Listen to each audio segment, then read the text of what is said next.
Good evening প্রিয় দর্শক বন্ধুরা, আশা করি তোমরা সকলেই খুব ভালো আছো। আজকের ভিডিওতে আমি তোমাদের সঙ্গে আলোচনা করব যে এসএসসি সম্প্রতি যে নোটিফিকেশনটা বের করেছে, অর্থাৎ 40,000 যে ভ্যাকান্সিটা আসতে চলেছে এসএসসি পরীক্ষার জন্য, গ্রুপ সি, গ্রুপ ডি, নবম দশম, একাদশ, দ্বাদশ, এই যে পরীক্ষাটা নিতে চলেছে এসএসসি, যেটা 31 ডিসেম্বরের মধ্যে সম্পূর্ণ রিক্রুটমেন্ট প্রসেস কমপ্লিট করতে হবে by the order of the কোর্টের অর্ডার অনুযায়ী। তো সেই পরীক্ষার গ্রুপ সি পরীক্ষার সিলেবাস আমি ধাপে ধাপে তোমাদের সঙ্গে আলোচনা করব। গ্রুপ ডি পরীক্ষার সিলেবাস, নবম দশম, একাদশ, দ্বাদশ পরীক্ষার সিলেবাসটা কেমনভাবে পড়তে হবে, কীভাবে সিলেবাসগুলো তৈরি হচ্ছে, সেটা নিয়ে আলোচনা করব। তো আজকের ভিডিওতে আলোচনার মূল বিষয় হচ্ছে গ্রুপ সি। তোমরা অনেকেই আমার কাছে জানতে চেয়েছো যে গ্রুপ সি পরীক্ষার ইংরাজি সিলেবাসটা কেমন হতে চলেছে। আমি বাংলা সিলেবাস বা অন্যান্য যে সায়েন্সের যে সিলেবাসটা আছে সেটাও আলোচনা করব তোমাদের সামনে ভিডিওর মাধ্যমে। তবে আজকে যেটা অনেকেই আমাকে জানতে চেয়েছো, অনেকের কাছে একটা সমস্যা, ইংরাজিটা আমরা একটু ভয় পাই বাঙালিরা, তাদের জন্য আজকের ক্লাসে পুরোপুরি গ্রুপ সি পরীক্ষার জন্য, অর্থাৎ স্কুল সার্ভিস কমিশনের যে গ্রুপ ডি গ্রুপ সি পরীক্ষা, সেই গ্রুপ সি পরীক্ষার জন্য যে ইংরাজিটা তোমাকে পড়তে হবে, যার প্রিপারেশন তোমাকে নিতে হবে, যেটা নিয়ে তুমি চিন্তিত যে ইংরাজিতে কি পড়বো, সেটাই আজকের ভিডিওতে আমি তোমাদের সামনে আলোচনা করব। তার আগে বলি যে সিলেবাসটা কি, আগে সেটা একটু পড়ে নিই, তারপর এটা নিয়ে কীভাবে প্রিপারেশন নেবে ধাপে ধাপে সেটা আলোচনা করব। অর্থাৎ এসএসসি পরীক্ষার গ্রুপ সি পরীক্ষার পাশ করতে গেলে তোমাকে ইংরাজিতে কি কি বিষয় পড়তে হবে, সেটাই হচ্ছে আজকের আলোচনার মূল বিষয়। তো চলো, প্রথমে আছে দেখো যে আমি লিখেই দিয়েছি যে SSC group C exam second language, অর্থাৎ ইংরাজি ভাষাটা প্রথম ভাষাটা বাংলাটা পরের ভিডিওতে আলোচনা করব, আজকের ভিডিওতে ইংরাজিটা। তো কি কি পড়তে হবে গ্রুপ সি পরীক্ষায় তুমি যদি পাশ করতে চাও, অর্থাৎ এই যে 6 মাস পরেই যে জয়নিংটা হবে, হাতে গুনতে দেখবে ঝটপট করে সময়টা কেটে যাবে, খুব তাড়াতাড়ি পরীক্ষা হবে, কারণ সুপ্রিম কোর্ট যেহেতু টাইম লাইনটা বেঁধে দিয়েছে। অর্থাৎ যারা এই 40,000-এর মধ্যে প্রচুর ভ্যাকান্সি, প্রচুর সিট রয়েছে, সবাই চাকরিটা পাবে। নবম দশম, একাদশ, দ্বাদশ, গ্রুপ সি, গ্রুপ ডি, মানে মোটামুটি এটা অনেক ভ্যাকান্সি, এটা আমাদের পশ্চিমবঙ্গের ক্ষেত্রে বলতে পারি। তো এটাকে ভালো করে কাজে লাগাতে হবে বেকার ছেলে মেয়েদের জন্য। তো দেখো কি কি পড়তে হবে গ্রুপ সির জন্য। প্রথমত তোমাকে যেটার উপরে ফোকাস করতে হবে যে কম্প্রিহেনশন টেস্ট মানে ওই যে ছোটবেলায় তোমরা করতে না, আনসিন প্যাসেজ দিত একটা, সেই আনসিন থেকে নিচে কোশ্চেন দেওয়া থাকতো, সেই কোশ্চেনগুলোর উত্তর খুঁজে খুঁজে নিয়ে লিখতে হতো, সেই আনসিন প্যাসেজ কম্প্রিহেনশন থাকবে, একটা প্যাসেজ দিয়ে তার নিচে কোশ্চেন দেবে। এখন এই কম্প্রিহেনশন টেস্টের মধ্যে কি কি থাকছে, প্রোজ থাকছে, পোয়েমস থাকছে, অর্থাৎ একটা পোয়েম দিয়ে তার ভিতর থেকে কোশ্চেন দেবে, প্রথমে একটা পোয়েম দিয়ে তার থেকে কোশ্চেন করা হবে, আবার তোমাকে কি একটা গদ্য দেবে, একটা প্যাসেজ দেবে, দিয়ে তার থেকে প্রশ্ন করা হবে, তোমাকে সেই প্রশ্নগুলোকে মানে বুঝে তার উত্তরগুলো উপরে কম্প্রিহেনশন থেকে খুঁজে নিয়ে লিখতে হবে, এটা থাকছে।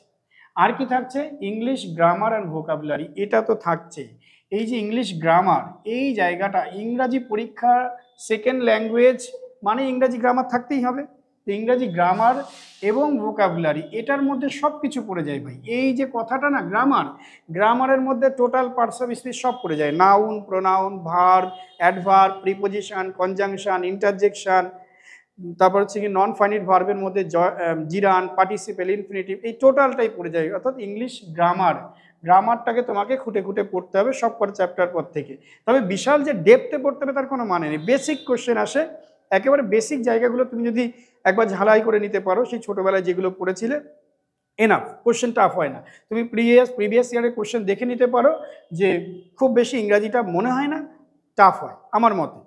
তো যাই হোক, ভোকাবুলারি স্টক অফ ওয়ার্ডস তো পড়তেই হবে। ভোকাবুলারির মধ্যে কি কি আছে, তো এই যে পরপর পড়ছি আমি। তো দেখো এখানে তারপর হচ্ছে টেন্স ছাড়া ইংরাজি তো অসম্ভব, তাই না? ছোটোবেলায় দেখবে আমাদেরকে যদি কেউ জিজ্ঞাসা করতো ইংরাজি থেকে, তাহলে সেটা জিজ্ঞাসা করতো টেন্স থেকে, বলতো বাবা এটা পারিস কিনা, বলতো এটা ট্রান্সলেশন পারিস কিনা। তার মানে টেন্স, এটার গুরুত্ব অনেক বেশি, এই টেন্সটাকে ভালো করে পড়তে হবে, ঠিক আছে? তারপরে কি আছে, টেন্স রয়েছে, ইংলিশ গ্রামার অ্যান্ড ভোকাবুলারি গেল, কম্প্রিহেনশন টেস্ট গেল। এরপর হচ্ছে আর্টিকেল মানে কি, A N R the. R preposition মানে কি, প্রিপোজিশন মানে তো অনেক বড় চ্যাপ্টার, ওটা লেখা সম্ভব নয়।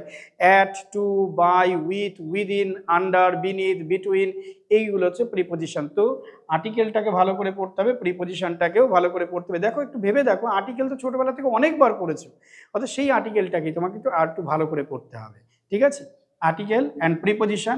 তারপর কি আছে সিলেবাসে, কারেক্ট ফর্মস অফ ভার্বস, অর্থাৎ ভার্বের যে সঠিক ফর্ম, ভার্বের যে ফরমেশনগুলো আছে, কারেক্ট ফর্ম অফ ভার্বস, ঠিক আছে এটা। তারপর কি আছে ভয়েস চেঞ্জ, এ তো ছোটবেলায় বহুবার করেছে, মাধ্যমিকে ছিল, উচ্চ মাধ্যমিকে ছিল, মাধ্যমিক উচ্চ মাধ্যমিক কেন 7 থেকেই তো ভয়েস চেঞ্জ শুরু, 7, 8, 9, 10, 11, 12 সব ক্লাসে ভয়েস চেঞ্জ করেছে, একবার দেখলেই দেখবে পারবে। তারপর কি আছে ভয়েস চেঞ্জের সঙ্গে থাকে, ভয়েস চেঞ্জের সঙ্গে যেটা থাকে narration change, voice change narration change সে তো 7 থেকে 6 থেকে শুরু, তাই না? এটা একটু ঝালাই করতে হবে, ঝালাই করলে পারবে। তারপর হচ্ছে degree, degree of comparison, degree মানে কোনটা, ডিগ্রি মানে হচ্ছে তোমার ওই যে তুমি ছোটবেলায় করেছিলে না, গুড বেটার বেস্ট, টল টলার টলেস্ট, স্মলার স্মলার স্মলেস্ট, তাই না? অর্থাৎ এই যে positive degree, comparative degree, superlative degree, beautiful, more beautiful, most beautiful, he is the best boy in the class, he is better than any other boy in the class, তাই না? এই যে positive থেকে তুমি he is better than any other boy in the class comparative ডিগ্রিতে নিয়ে গেলে, তাই না? তো he is the best boy in the class, এটা হচ্ছে সুপারলেটিভ ডিগ্রি। তারপর হচ্ছে no other boy in the class is as good as he, তার মানে এই যে এটা তুমি কিসে নিয়ে গেলে, পজিটিভ ডিগ্রিতে নিয়ে গেলে। এই যে ডিগ্রি চেঞ্জ, এটাকে একটু দেখতে হবে, এগুলো তোমরা পারো, ছোটবেলায় শিখেছো, একবার চোখ বোলালেই পারবে আশা করি। তারপরে কি আছে দেখো, ফিল ইন দ্য ব্ল্যাঙ্কস, এ তো থাকবেই, ফিল ইন দ্য ব্ল্যাঙ্কস থাকবে এবং নিচে 4টে অপশান দেওয়া থাকবে। কিসের থেকে থাকবে fill in the blanks, parts of speech.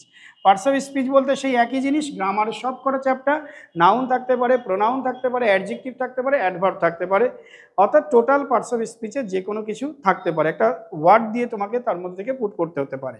Fill in the blanks এটা 2-3টে কিন্তু থাকবে। তারপর আছে সিনোনিমস, সিনোনিমস 1-2টো থাকবে, সিনোনিমস 1-2টো থাকবে। সিনোনিমসটা কোথা থেকে পড়বে তুমি, সিনোনিমসটা চাইলে এসএসসি যে প্রিভিয়াস ইয়ার আছে সেটা পড়তে পারো, পেপার ফলো করতে পারো, ডব্লিউবিসিএস ক্রাক থেকে পড়তে পারো। এরপরে আর কি পড়তে হবে, যদি সিনোনিমস পড়তে হয় তো সিনোনিমসের সঙ্গে তো অ্যান্টোনিমস থাকবেই, বিপরীত শব্দ থাকবেই, অর্থাৎ সিনোনিমস 2-1টা থাকবে, অ্যান্টোনিমস 2-1টা থাকবে। হোমোফোনস, হোমোফোনস মানে কি বলতো, একই শব্দের যে ভিন্নাত্মক অর্থ তোমরা বাংলায় পড়েছিলে না, ওই যে অন্য অন্য এই যে ব্যাপারগুলো, একই শব্দের ভিন্নাত্মক অর্থ, মানে উচ্চারণও এক থাকবে কিন্তু অর্থগুলো আলাদা হবে, সেই যে হোমোফোনস সেইগুলোকে পড়তে হবে, এগুলো ক্রাকের পিছনে পাবে, ক্রাক ডব্লিউবিসিএস। তারপর কি আছে one word substitution, one word substitution তোমরা ক্রাক ডব্লিউবিসিএস এর পাশাপাশি তোমরা ওই ই বইটাও ফলো করতে পারো, এসপি বক্সিটাও ফলো করতে পারো, তবে এসপি বক্সিটা অনেক বেশি বেছে বেছে পড়তে হবে, তোমরা চাইলে আমাকে কমেন্ট করবে, আমি বেছে দেবো। তো ওয়ান ওয়ার্ড সাবস্টিটিউশন, এক কথায় প্রকাশ, এতে পড়তে হবে, বাংলাতেও এক কথায় প্রকাশ পড়তে হবে। তারপর কি আছে গ্রুপ ভার্ব, গ্রুপ ভার্ব তো সেই ছোটবেলা 5 থেকে পড়া শুরু করেছো, তাই না? গ্রুপ ভার্ব, ব্রিং আউট প্রকাশ করা, বেয়ার উইথ জয়লাভ করা, তাই না? এগুলো পড়েছো না, ক্যারি অন, ক্যারি আউট, এই যে গ্রুপ ভার্বগুলো, তাই না? এইগুলো ডিল ইন, এগুলোকে পড়তে হবে, এইখান থেকে 2-3টে থাকবেই থাকবে। তারপর কি আছে ইডিয়ামস, ইডিয়ামসকে বাংলায় কি বলে, ইডিয়ামসকে বাংলায় বলে বাগধারা, বাগধারা ছোটবেলায় পড়েছো না, গাছে কাঁঠাল গোপে তেল, এই ইডিয়ামস কিন্তু বাংলা প্রথম ল্যাঙ্গুয়েজেও থাকবে, এটা সেকেন্ড ল্যাঙ্গুয়েজ, প্রথম ল্যাঙ্গুয়েজেও তোমাকে বাগধারা পড়তে হবে, ইংরাজিতেও বাগধারা, ইডিয়ামস বলি যাকে আমরা, সেটা পড়তে হবে, অর্থাৎ গাছে কাঁঠাল গোপে তেল, টনক নড়া, এচড়ে পাকা, এগুলো পড়েছো না ছোটবেলায়, তো সেটাই ইংরাজিতে তোমাকে পড়তে হবে, making a mountain of a mole hill. তারপর হচ্ছে ওয়ান্স,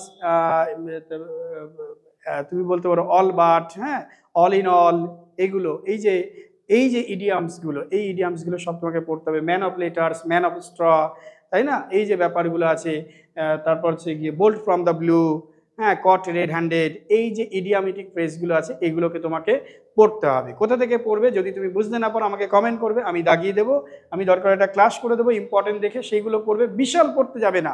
আমি আবার বলছি, পোস্টটা কিন্তু ডব্লিউবিসিএস গ্রুপ এ নয়, গ্রুপ বি নয়, এটা কিন্তু গ্রুপ সি এবং স্কুলের খুব সিম্পল কোশ্চেন থাকবে, সোজা প্রশ্ন থাকবে, তোমাকে জাস্ট মানে একদম বেসিক জিনিসগুলোকে ভালো করে পড়ে যেতে হবে। তারপর কি আছে ফ্রেজ, ফ্রেজ, ফ্রেজ কি, ফ্রেজ মানে তোমাকে ক্লজ, ফ্রেজের সঙ্গে তোমার থাকবে কিন্তু ক্লজ,